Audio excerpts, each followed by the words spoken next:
के 5 करोड़ से घटा के मुसलमानों को 4 करोड़ नहीं बना सके, मुसलमानों की मस्जिदों को घटाकर 1 लाख से वो 50,000 तक नहीं ला सके, बल्कि उनकी दुश्मनी बढ़ती गई। मस्जिदों की तादाद में इजाफा होता चला गया, मदरसों की तादाद में इजाफा होता चला गया, और आज हालम यह है कि 5 करोड़ बढ़कर 40 करोड़ में तब्दील हो गए हैं। यह इस बात की दलील है कि चाहे दुश्मन 1000 मजबूत हो जाए पर इस्लाम उससे ज्यादा मजबूत होता चला जाता है। अल्लाह ने कुछ ऐसा रखा है कि इस्लाम की दुश्मनी बढ़ती जाएगी, मुस्तफा के गुलामों की तादाद में इजाफा होता चला जाएगा। ये मजहब इस्लाम की वो इज्जत व अजमत है कि इस्लाम तो बढ़ता जाएगा, मगर इस्लाम लाने वाले अगर कमजोर हुए तो इसको चिढ़ाने के लिए उनकी गलाजत बढ़ती जाएगी, उनकी गंदगी बढ़ती जाएगी, उनकी काली बढ़ती जाएगी। हमारी हैबत जो उनके दिल में थी वो हैबत निकलती चली जा रही है, सिर्फ इसीलिए कि मैं कपड़े के पीछे पागल हो गया, मैं मकान के मुकाबले में पागल हो गया, मैं गाड़ी के मुकाबले में पागल हो गया। रहे सर से लेके पांव तक 1 करोड़ गुनाह, लेकिन कार खरीद के इज्जत तलाश कर रहे हैं। रहे सुबह से लेकर शाम तक 5 नमाजों के छोड़ने का गुनाह कबीरा उसकी जिंदगी में।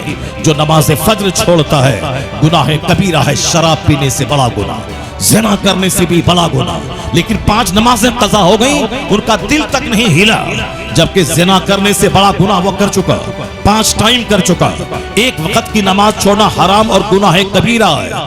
80 बरस तक जहन्नम की आग में जलना होगा, उसके बावजूद ये सीना तान के खड़ा है कि साहब हमसे बड़ा कौन है। मेरी कार, मेरा बंगला, मेरा घर, मेरा मकान, मेरा जूता, मेरा चश्मा, मेरी घड़ी, अगर एहसास रहता तो सीना फट जाता उसका, जो इतना बड़ा मुजरिम हो कि नमाज फज्र छोड़ा हो। और जबकि नमाज फज्र छोड़ना इतना बड़ा गुनाह है कि जैसे सल्तनत उसकी लूट गई हो, जैसे उसके बच्चे तबाह बर्बाद हो गए हो, जैसे उसका सारा सरमाया खत्म हो गया हो।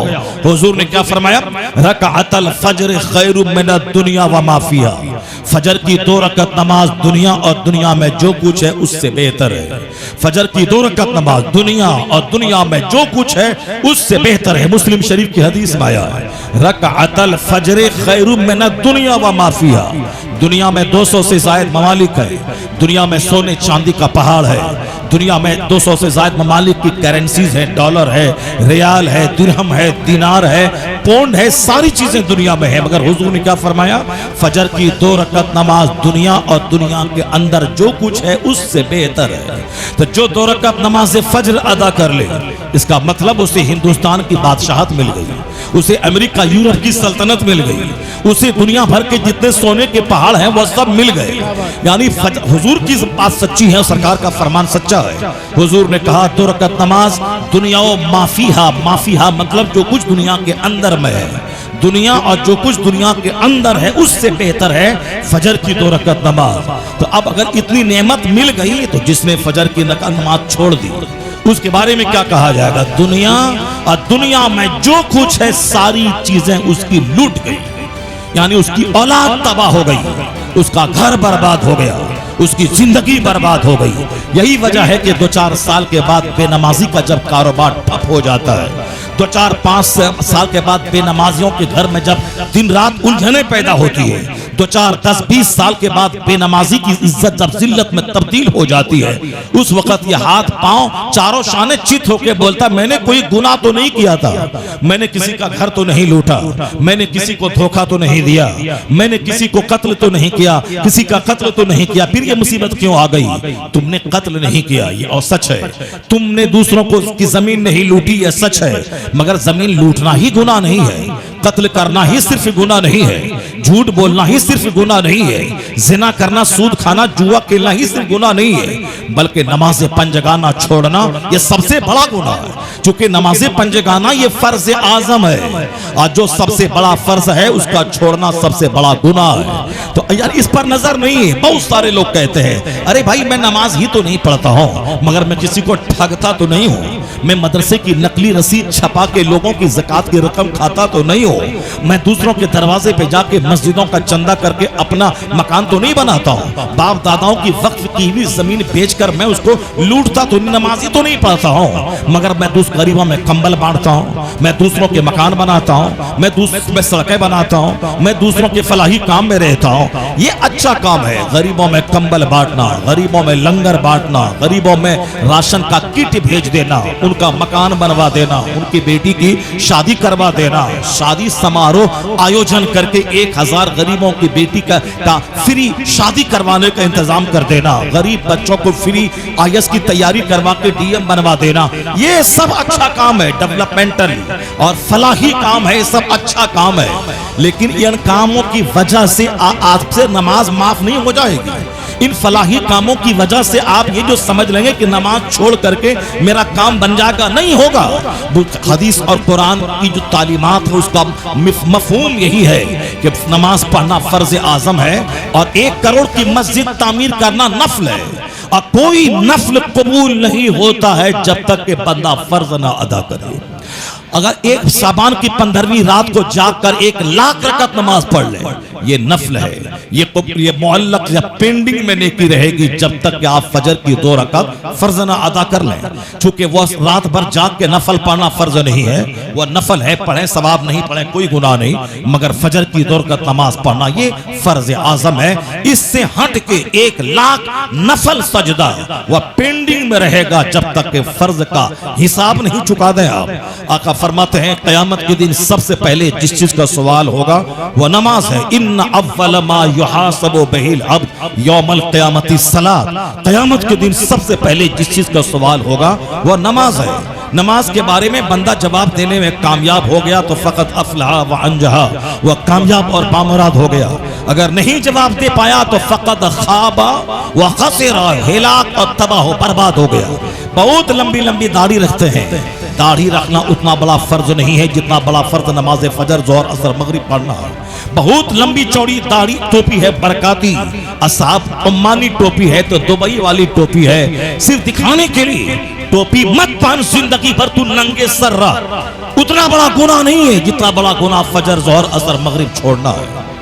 इतना दिल गिरा बांध के रख लीजिए आप, वरना हमारी बहुत सारी गलत फहमियां, बहुत सारी मिसअंडरस्टैंडिंग हमारे एक 99% 95% बड़े तबके को बेनमाजी रखा है, और उसके दिल में यह बात है कि नमाज पढ़े बगैर भी जन्नत मुझको मिल जाएगी।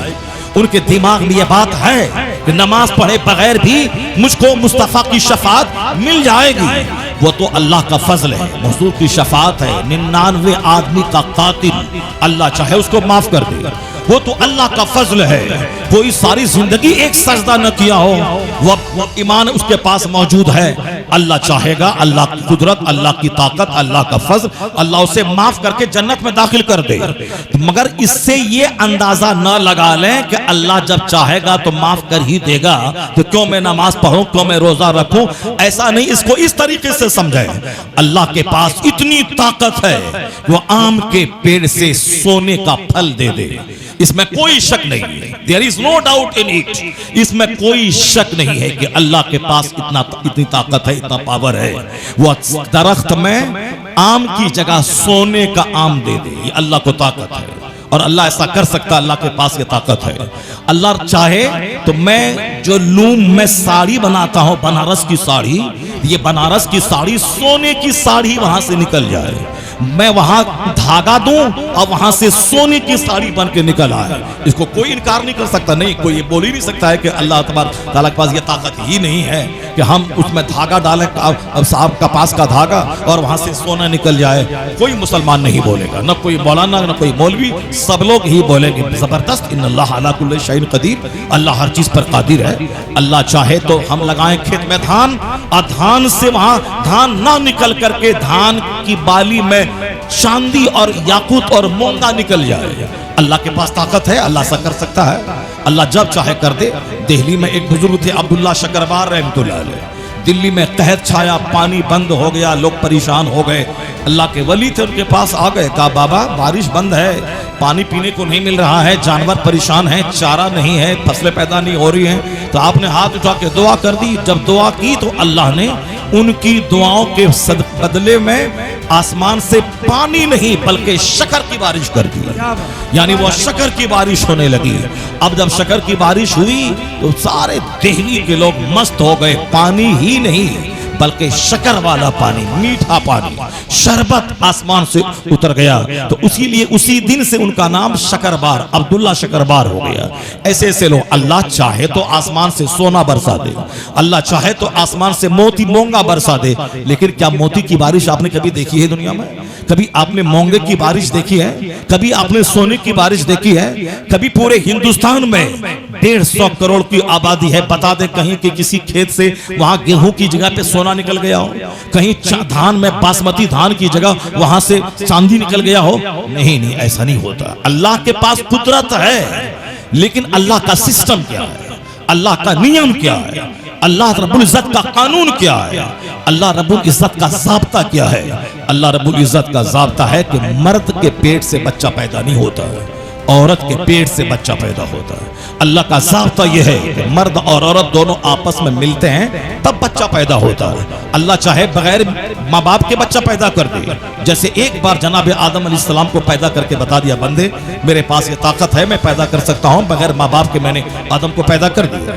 और एक मर्द की बाएं पसली से सैयदा हव्वा रज़ियल्लाहु ताला अन्हा को पैदा करके बता दिया कि मैं मर्द की बाएं पसली से इनको पैदा किया हूँ। ये औरत का आगाज वहीं से हुआ है, बाएं पसली यानी टेढ़ी है, और उसी टेढ़ी पसली से जनाबे हव्वा की पैदाइश हुई है। और क़यामत तक की सारी हव्वा की बेटियां यानी जितनी भी औरतें हैं सबकी शख्सियत में टेढ़ापन मौजूद है, यानी टेढ़ापन मौजूद है।